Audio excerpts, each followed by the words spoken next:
The Allies invaded Italy in September 1943.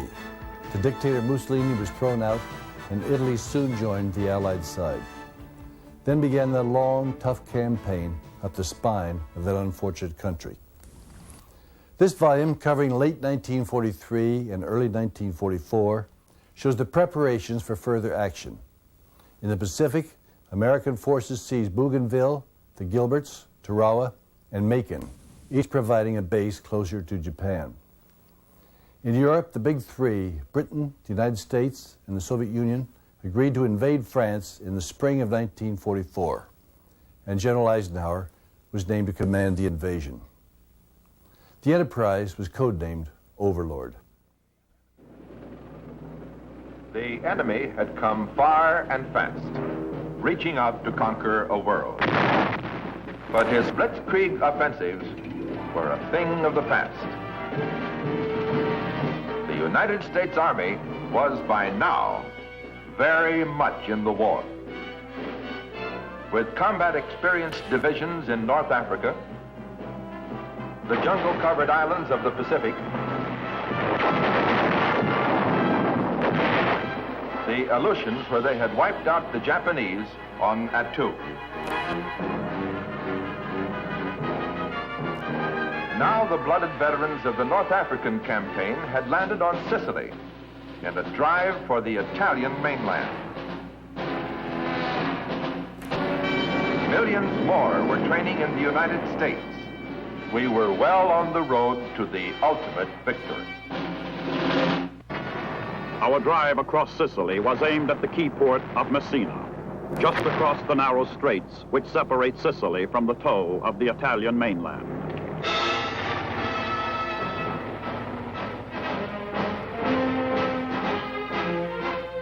The Germans fought stubbornly, utilizing every defensive advantage offered by the rugged terrain. Italian forces offered little resistance.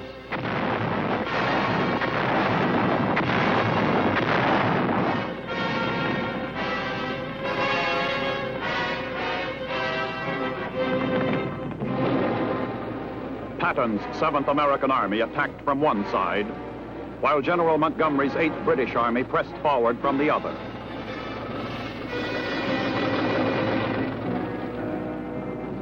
Citizen soldier G.I. Joe had fought and defeated the best the Nazi had to offer in North Africa and had taken the enemy's measure.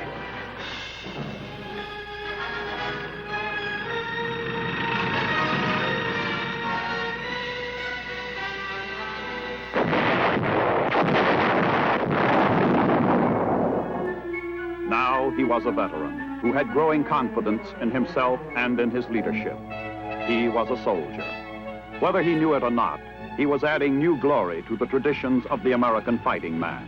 And at war's outcome, the word defeat had never been written on the scrolls of that fine tradition.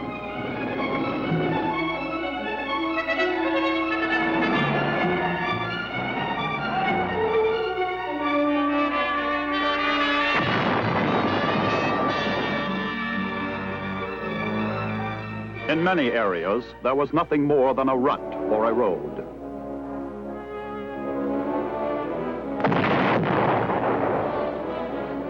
So units of the 7th Army did a little amphibious leapfrogging along the coast in their push for Messina.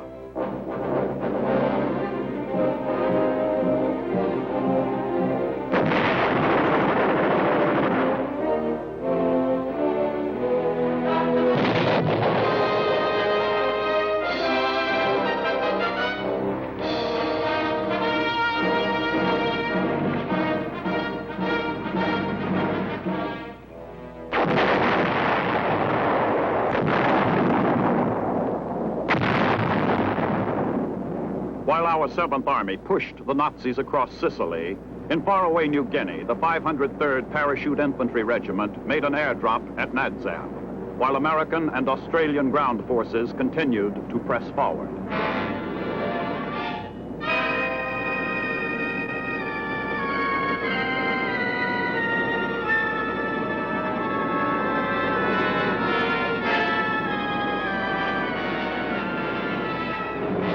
Our growing air power made a daylight raid on military objectives in the heart of Italy with 500 bombers.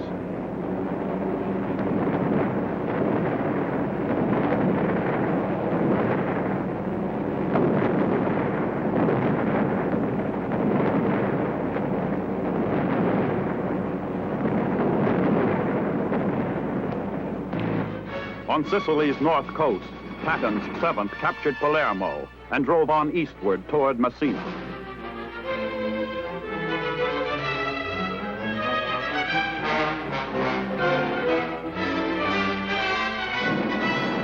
In the air, 177 American B-24 bombers raided the oil refineries at Ploesti in Romania with 300 tons of explosives.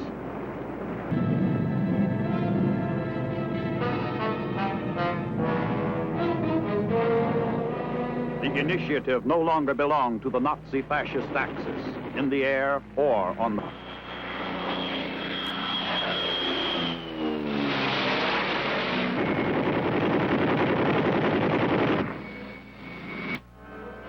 The ruthless drive for world conquest had been stopped all the way around the earth, from North Africa to the Pacific, where U.S. Army troops and Marines captured the Munda airfield on the island of New Georgia.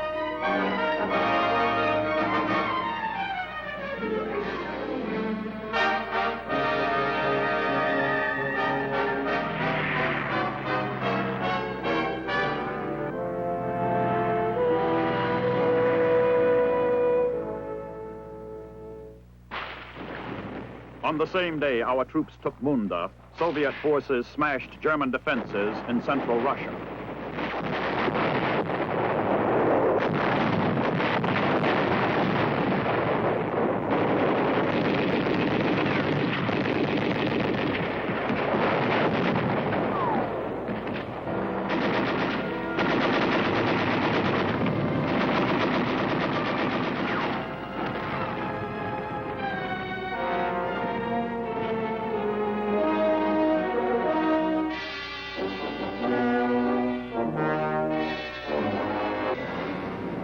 Key military targets on the Italian mainland were being mauled by our Air Force.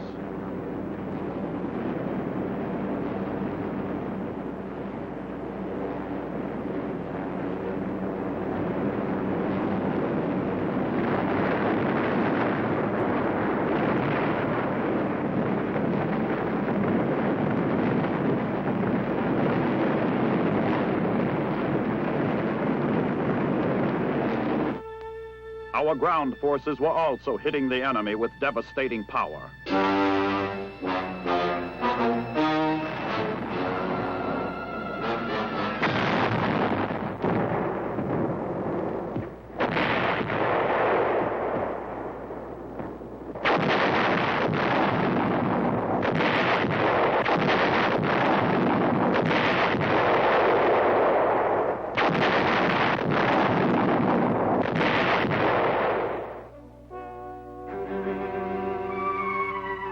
The crushing defeat suffered by the Axis in North Africa and Patton's advance toward the Straits of Messina were psychological poison to a badly shaken fascist regime.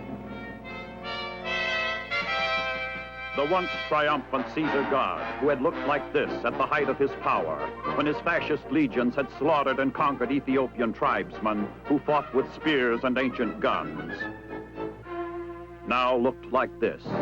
Mussolini had led his people through a nightmare of military disasters.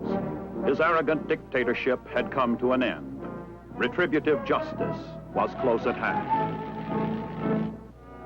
The King of Italy ordered Marshal Pietro Badoglio to organize a new government and conduct secret negotiations for surrender. A separate peace by Italy was the last thing Hitler wanted. The collapse of Mussolini and his fascist regime brought additional German forces pouring into Italy.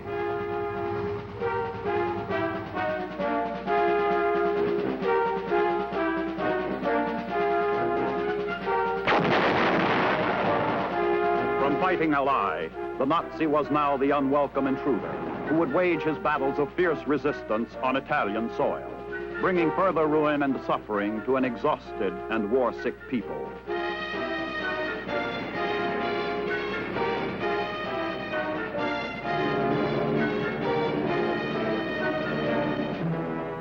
On the 17th of August, 1943, 38 days after the invasion began, Patton's 7th Army took Messina, and all Sicily was in Allied hands.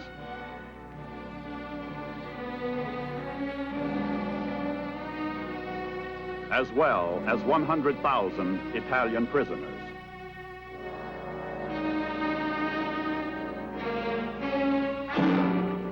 Most of the Nazis had escaped to the mainland across the Straits of Messina.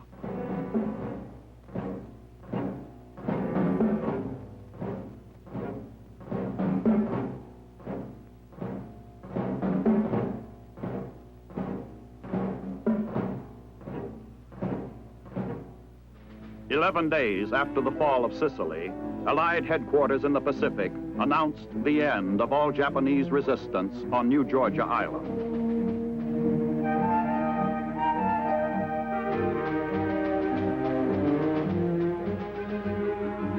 General MacArthur's forces were starting on the road back. We had already begun our island hopping in the Central Solomons.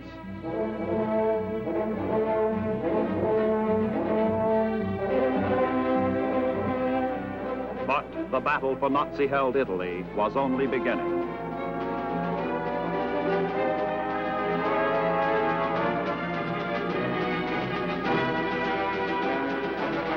On the 3rd of September, 2 British divisions crossed the Straits of Messina to land on the toe of the Italian boot.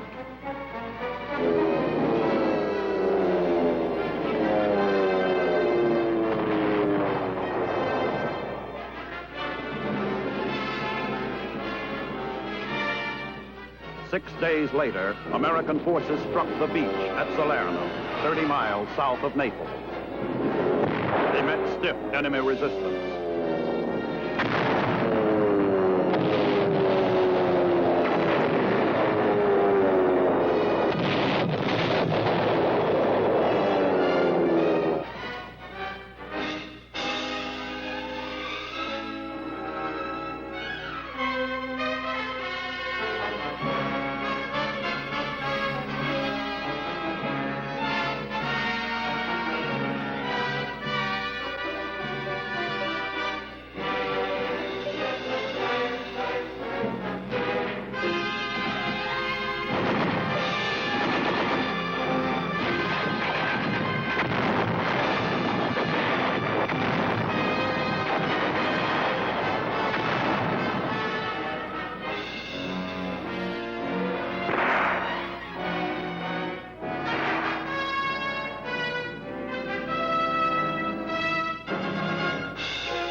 Four days after the landings, the hurriedly reinforced enemy launched a strong counterattack, pouring in some of its best troops.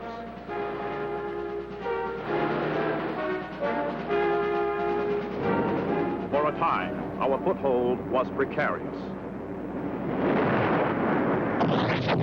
But supported by a concentration of combined firepower from aircraft, naval guns, and artillery, the Allies held the beachhead.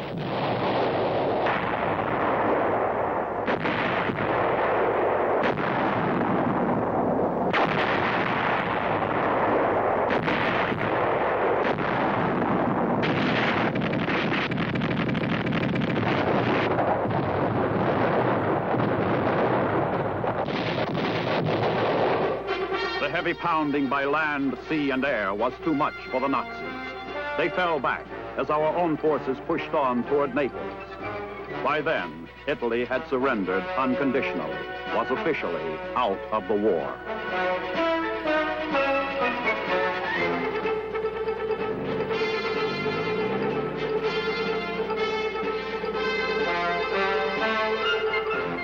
October 1st, 1943, elements of General Mark Clark's 5th Army entered the city of Naples. They were greeted not as conquerors, but as liberators. The citizens of Naples knew that we and our allies were the only hope of driving the Germans from their homeland. Here, as elsewhere, a new problem confronted our invasion forces: how to provide government for the civilian population. Years of fascism had promised plenty, but delivered only strife and hunger. Unless such centers of hungry population along a route of advance are well controlled, the advance is hampered. Communications break down, supply channels clog up. In Naples, the Allies met the challenge and thwarted chaos. The Naples water supply presented another challenge to the Allied forces. This problem was also mastered.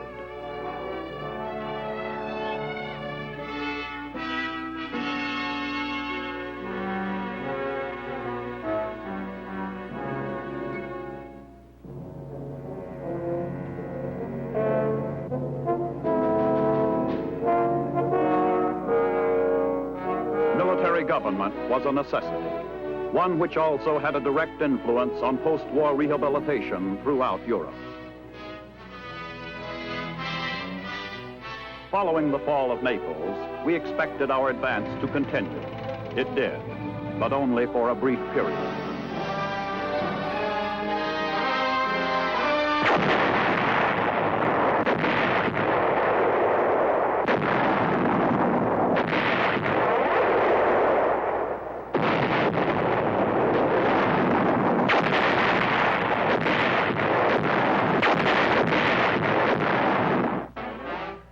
The mountainous regions of central Italy provided the Germans with a number of natural defense lines.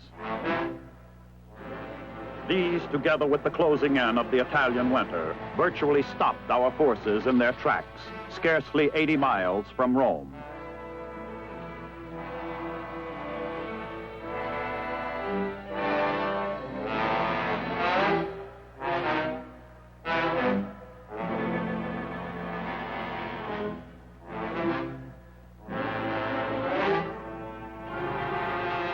While our fighting men in Italy were faced with a veritable stalemate, an entirely different kind of war was going on in the faraway Pacific, where Allied forces landed on Mono and Sterling Islands in a campaign launched to drive the Japanese from Bougainville.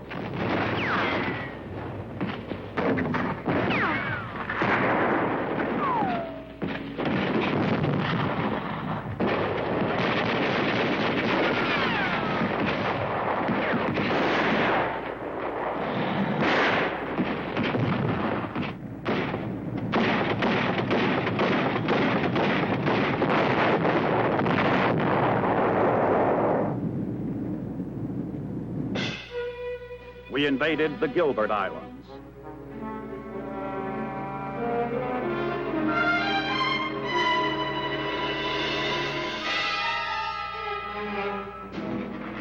The 2nd Marine Division took Tarawa after 76 hours of bloody fighting.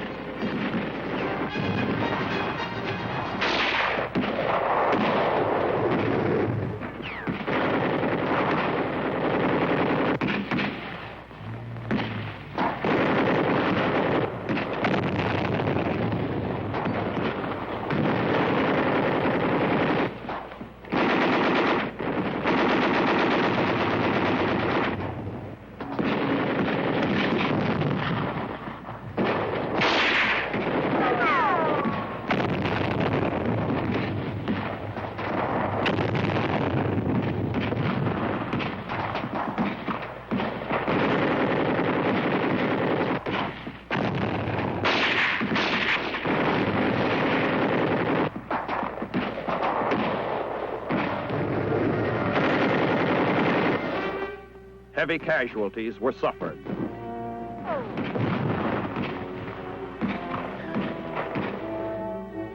But the Japanese were wiped out.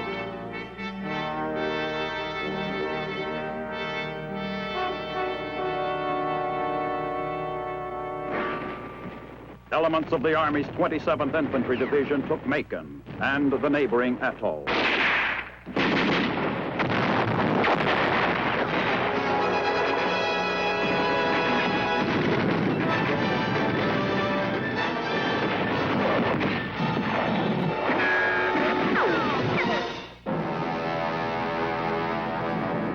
Our Army Air Corps was engaged in massive bombing of the industrial heart of Germany, devastating Nazi plants and marshalling yards.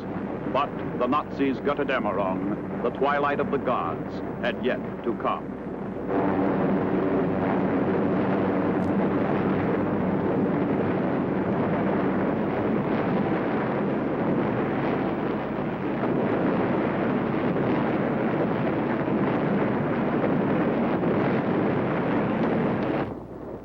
The bitterest of large-scale battles had yet to be fought, and some of these were soon to come on the Italian front, where strong defensive positions were held by a tough and stubborn enemy.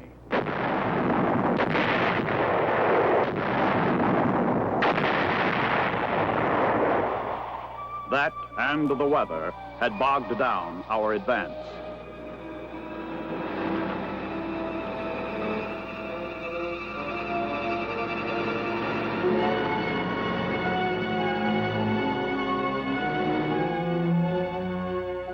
It was winter 1943. The stage was set for the Cairo-Tehran talks. Roosevelt and Churchill met with Chiang Kai-shek at Cairo. Even at the moment fighting was most intense in Italy, high-level master plans continued to be made for the invasion of France and for other Allied operations throughout the world. At Cairo, talks centered on the relation of European operations to the war in the Pacific.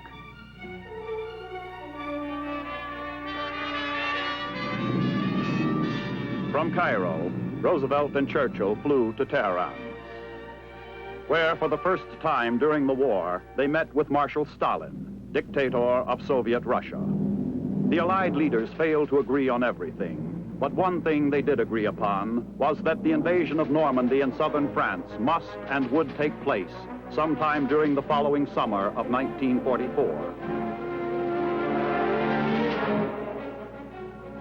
For some time, there had been doubt as to who would command Overlord, the invasion of Normandy.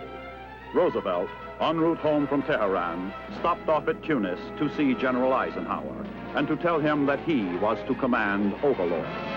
The grand design for victory in Europe was now completed.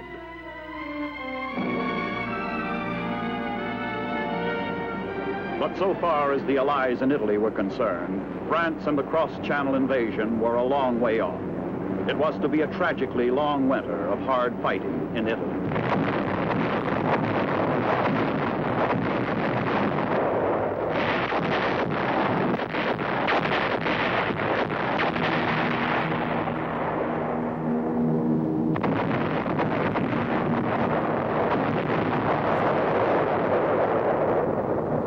There was the battle for Monte Cassino.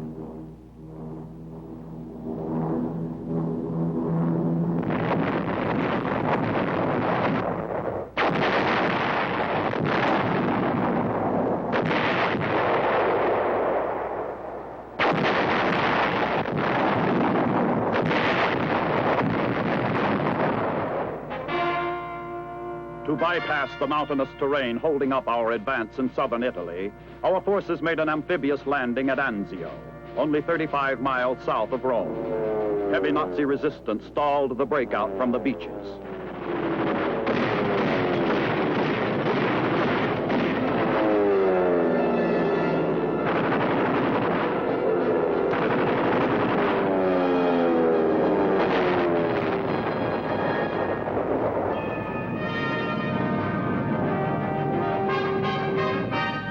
Finally, we blasted our way out of the pocket.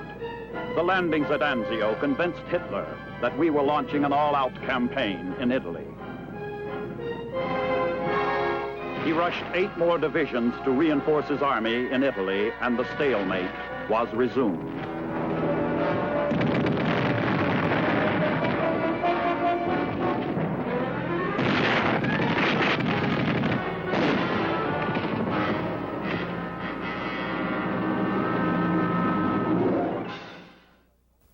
This video will emphasize the all-important bombing of the European continent in support of D-Day, June 6th. It will show American 4-engine B-24 Liberators and P-38 Lightning fighters striking the critical oil refineries at Ploiești, Romania. We will fly with the B-17 Flying Fortresses of the 8th Air Force as they hit the ball bearing factories in Schweinfurt and the Messerschmitt fighter plane plant in Regensburg. The stage is now set for D-Day, probably the most critical single event of this century. August 17, 1943, England. On the first anniversary of their operations against Fortress Europe, the 8th Bomber Command prepared 376 B-17s for the two most critical targets on their list, the ball-bearing plants at Schweinfurt and the Messerschmitt aircraft factory at Regensburg, both deep in Germany. What an anniversary. Just a year ago, we flew that first mission to Rouen. 12 B-17s flying 56 miles to target. Now we were taking 376 fortresses 500 miles into Germany. Never had we prepared for so rough a mission. In 1943, the AAF was still growing up. The Luftwaffe had already reached its peak. And our boys taking their battle folders knew it.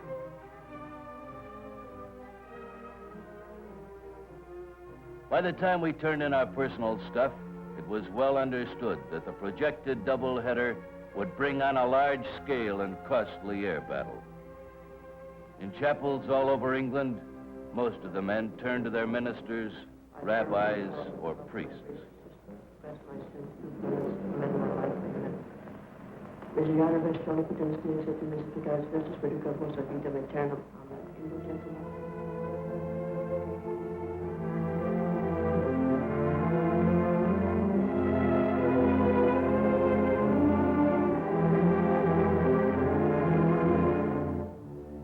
Getting into the trucks, we didn't dream that August 17th was being written into air history.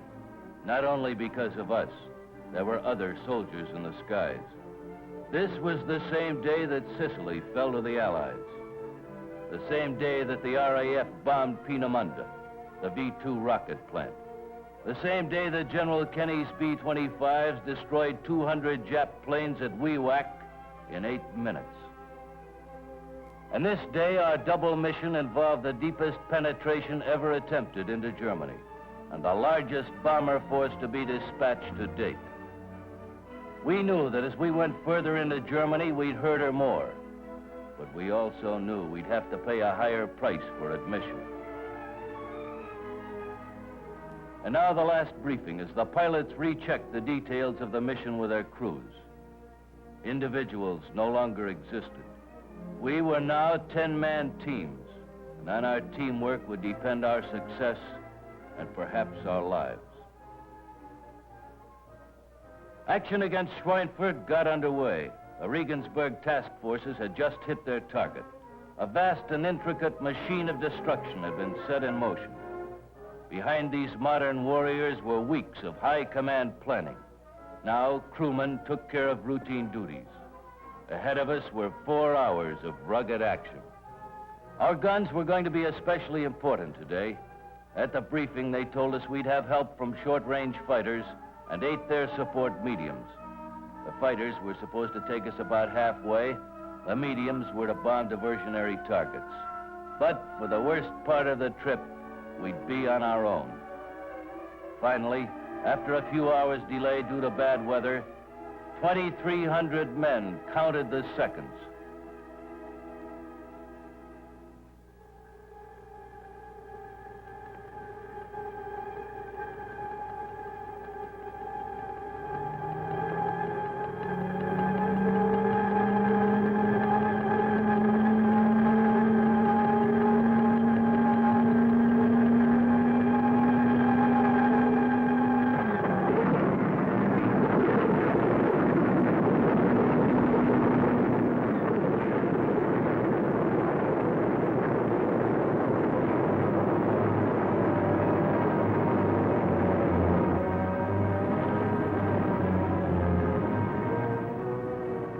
So far, American bombers had never been stopped.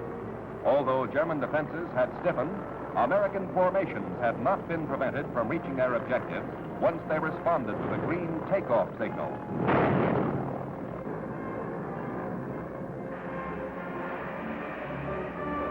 As always, each thundering run was an epic of suspense until 30 tons of bombs, plane, and men were lifted from the earth.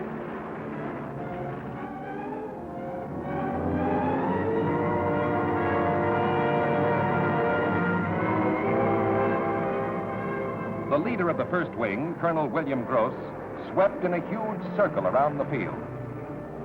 Gradually, the second and third bombers edged into position. The sky quickly filled with stately fortresses sliding through space. But as soon as they got into formation over the British fields, they were picked up by German radar.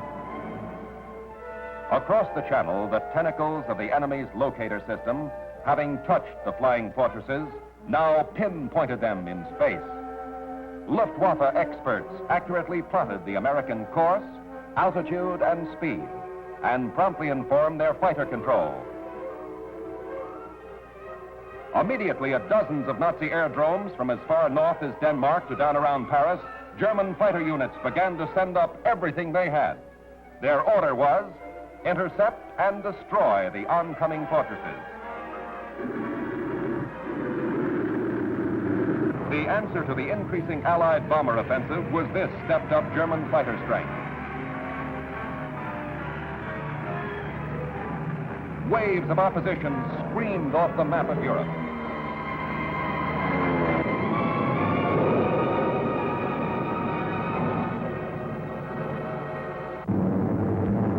In spite of the Luftwaffe, Allied planners selected our targets according to Allied Air Force priorities. That's why, merely 3 hours after the 4th Bomb Wing had paralyzed the Nazis' Messerschmitt factory at Regensburg, we in the 1st Bomb Wing were on our way to strike Schweinfurt in the face of an aroused enemy. As we began to run into flak, our gunners could feel the entire German Air Force warming up. Flying in enemy territory, we felt like goldfish in a bowl, waiting for the attack. Strict radio silence was maintained, while trained eyes searched the sky.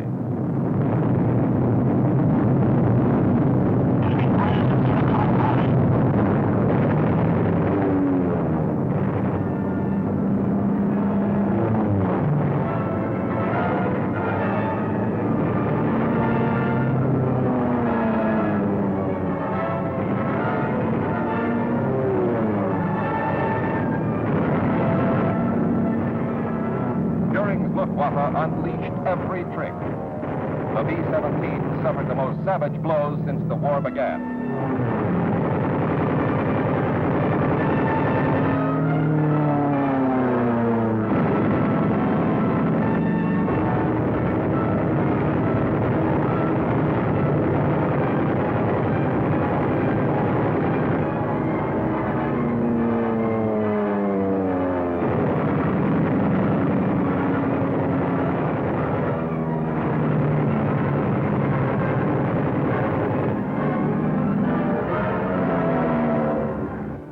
Although Jerry knocked 20 bombers out of the sky on the road to Schweinfurt, we never broke formation.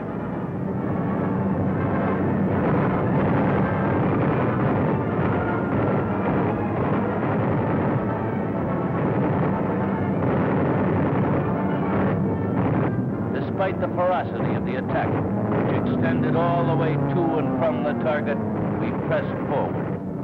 Our guns kept burning the enemy out of the sky.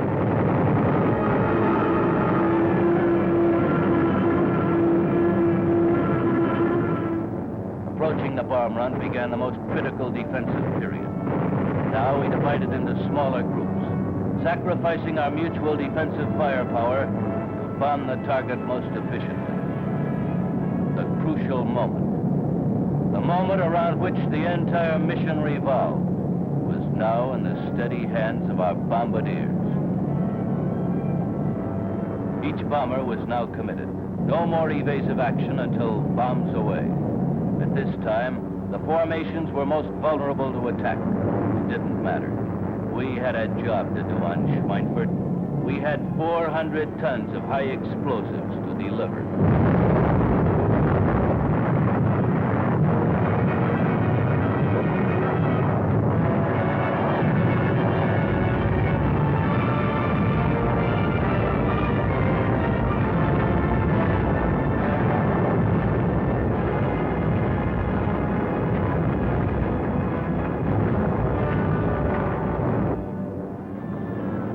after getting 80 hits on the two main ball-bearing plants, we could defend ourselves again, at least to the extent of evasive action against flak and fighter attack. But the main idea now is to get home fast. At the British landing fields, word on the sky battle was out. Red flares were expected. That meant wounded aboard. These planes had priority in landing. Many of the fortresses themselves were crippled. A few came in with feathered props or with knocked-out landing gear. After struggling home at housetop altitude, one B-17 with wounded aboard was committed to a crash landing.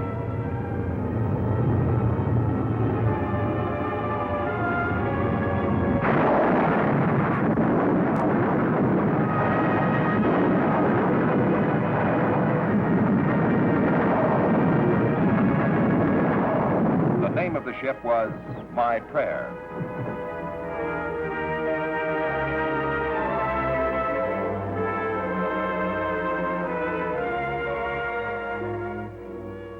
The anniversary battles lost us more men and aircraft in a single day than the 8th Bomber Command had lost in our first 6 months of operations over Europe. We who carried the war 500 miles to the enemy's industrial heart knew better than anyone how expensive it was. We had lost 60 bombers and their crews.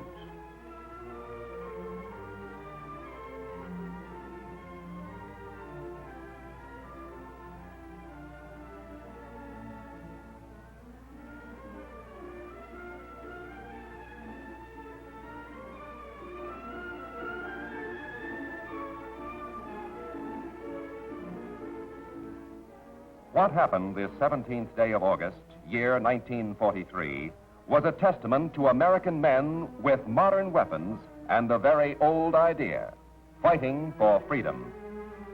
On this day, high-altitude bombers engaged in their greatest and, from the point of view of loss, their most disastrous air battle to date. Nonetheless, the results justified the price we paid. Just received a new directive establishing target priorities for the bomber offensive of the 15th Air Force. The decision has been announced.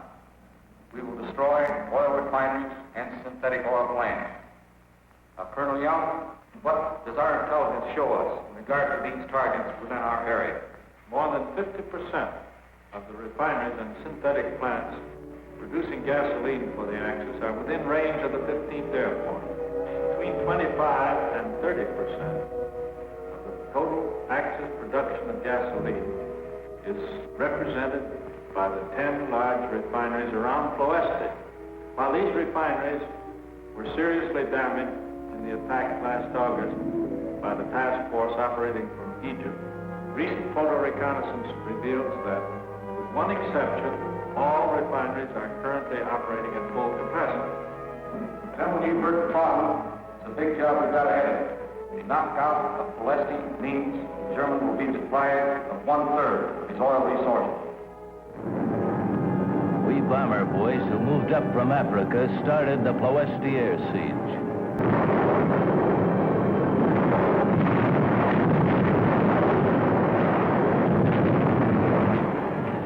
Operations decided on a new tactic. We're going to dive bomb Romano Americano tomorrow using P-38. But the job wasn't done. Operations increased. Servicing went around the clock. The plan called for the bombers to be on target during the morning hours and stop Ploesti's working day. Now they prepared for 600 plane missions. They tried new electronic devices for blind bombing. Everyone hoped the sheer concentrated weight of tonnage would crack German and Romanian defenses. Ploesti sort of got under everyone's skin. After hitting it from the air, the flyers rehashed. Twining called a meeting of our group commanders. I've called you in today to discuss future. The 15th Air Force, by burning Ploesti off the target list, did more than merely destroy enemy oil production. They brought eventual disaster at compounded interest. The German war machine was stalled for lack of fuel.